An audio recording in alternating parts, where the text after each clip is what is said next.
Looks like there's a circus train in the yard. I didn't know the circus train was coming here. Look closer. That's not a circus train. Oh, I see now. Those are the new trailers on flat cars. They must have got the idea from the circus people. I hear they plan on replacing a lot of boxcars with those trailers. That cut of flat cars with trailers on track 3 is what we're taking to Laramie. That's less than 3,000 tons. Oh, this should be a relatively easy run. It should be, as long as another train doesn't delay us. Well, we are a priority train, right? We have permission to depart the yard as soon as the air is up. When the gauge hits 80, I'll sing out.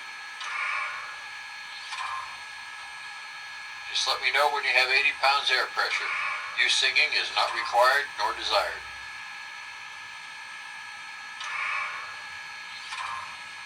Okay, we have 80 psi. Let's get her moving.